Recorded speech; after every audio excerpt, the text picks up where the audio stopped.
বৃষ্টি বই তুমি আইছো? বসো না বসো, আম্মা বৃষ্টির বসার ব্যবস্থা করে দাও। আচ্ছা না থাক, তুমি তুমি জায়গা আর যোগ্যতা দুটোরই একটা স্ট্যান্ডার্ড থাকা দরকার।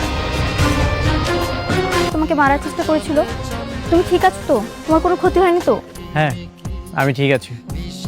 সঠিক সময়ে যদি সাব্বির না আসতো তাহলে কিছু একটা হয়ে যেতে পারত। বুঝলাম না, ঘরে মেহমান আইছে, বৃষ্টি আইছে, এই গরমের মধ্যে আইছে, ওরা একটু বইতে দাও, চা নাস্তার ব্যবস্থা। শোনো মেঘলা, এসব চা নাস্তার অফার নিজের লেভেলের মানুষকে দিও, আমাকে না। তুই আমি এক গ্লাস পানিও মুখে নিই, তাহলে আমার মনে হবে আমি মুখ সামলে কথা বলো। মুরব্বীদের সাথে কিভাবে কথা বলতে হয় সেই ন্যূনতম শিক্ষা কি তোমার বাবা তোমাকে দান করতে চেয়েছে, সম্মান দিতে চেয়েছে? আর তুমি কি করছো?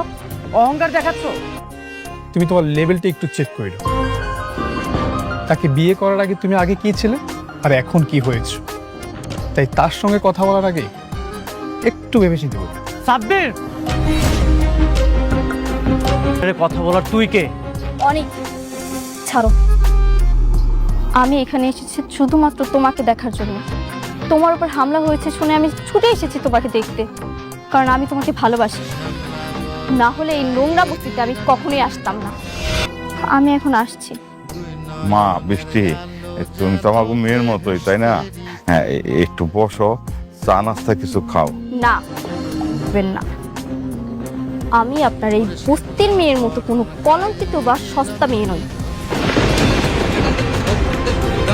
যে অন্যের ফেলে দেওয়া জিনিসের নিজের ভাগ্য খুঁজে।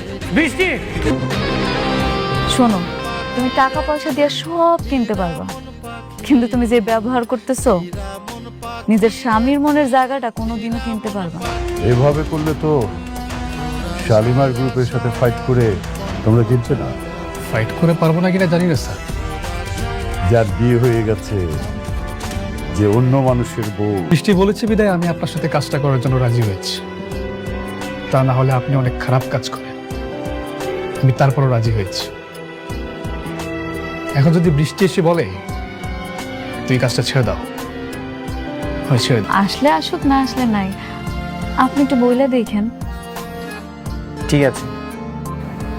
আপনার কাজ কেমন চলতেছে। শুরু বৃষ্টি আসুক আর না আসুক, আমি চাই আপনি আসেন। এদিন জানিস না যে সালিমা বিল্ডার্স গ্রুপকে আমাদের হাতে মুঠোয় রাখা দরকার? আরে বাবা দাওয়াত দিয়েছে, যা। আমাদের মধ্যকার যেই সম্পর্ক থাকুক না কেন, উপরে তো আমাদেরকে ভালো সম্পর্ক রাখতে হবে।